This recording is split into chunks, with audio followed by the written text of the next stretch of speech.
Hello. I am going to try something a little different.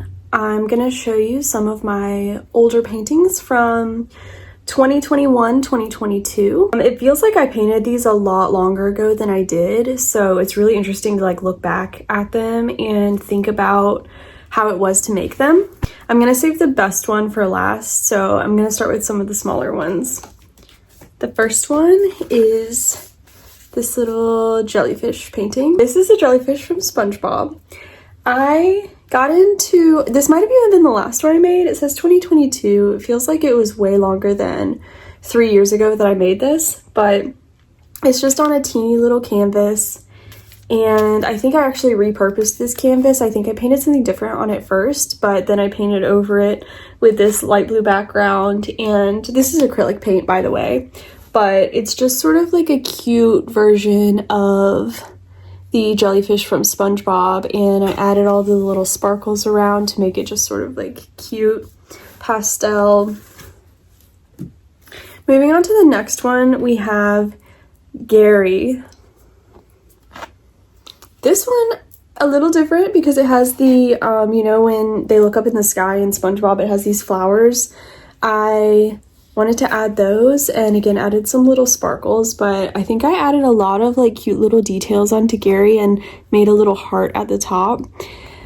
I'm really proud of how his lips turned out and I think these little dots, while I don't think he actually has these, I think they add a little something to him, so I think it's pretty cute.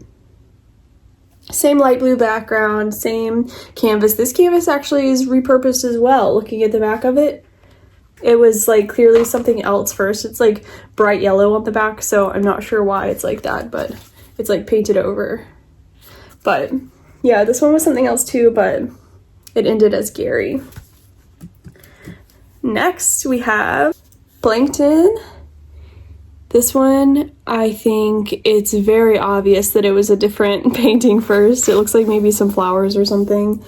But it's just a cute little version of Plankton. I think it's really cute to add this sort of reflective white on the eye. I almost always do it this same way, where I do a long white and then a little dot. And then you can see his teeny little mouth.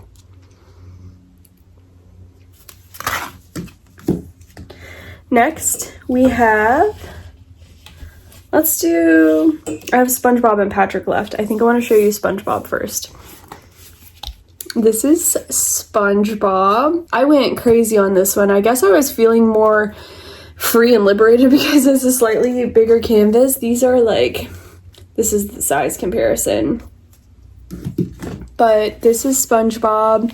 I did a lot more, as you can see, I added clouds, and he has a little halo and little wings.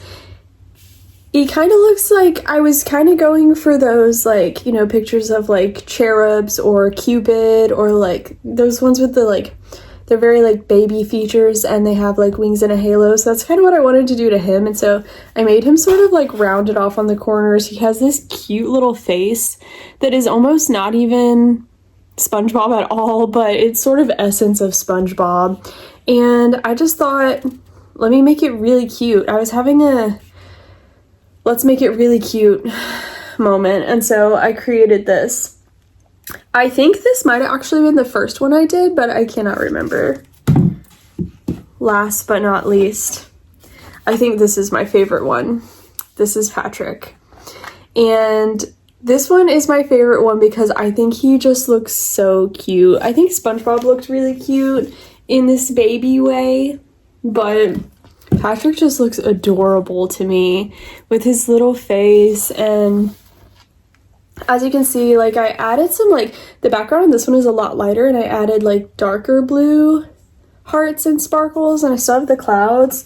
I did the clouds in a different kind of style than this one, but I think they look kind of good together. It's almost reverse, a little bit darker blue background and then the white accents, and then this one has a little bit lighter blue background with darker blue accents, and I think they're just really cute. So altogether, this collection of SpongeBob paintings was hanging in the place that I lived before, and it's hanging in my office now. Well, not right now, obviously.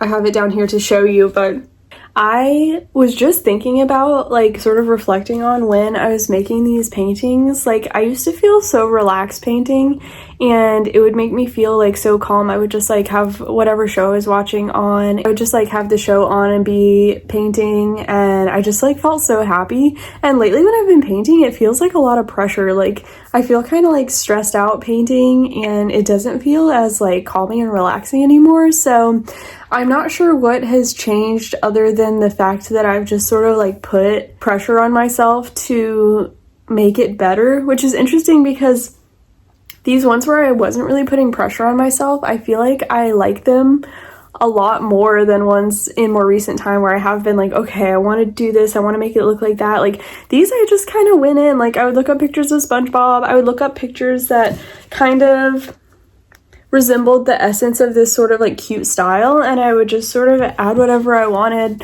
along the way. And while I do think planning my paintings better and sort of thinking in advance before I get painting what I want it to look like, sort of the essence of it, I think that's super helpful, because I will say when I was painting these, I do remember going back over parts a lot, like, oh, actually I'm going to paint over him entirely, I'm going to make him look totally different. So I think sort of having an idea is super helpful, but I do think I used to feel a lot more relaxed and enjoy the painting process a lot more. So for this next painting that I do, I'm going to try to almost, like, set my environment to be conducive to relaxing as well as working, you know, like, get my water, get a little snack, get all my paints ready, sit down, like, maybe turn on a podcast or turn on a show or something, and, like, make it a nice environment, almost form a ritual around painting like I used to sort of not even intentionally do. It was just sort of, like,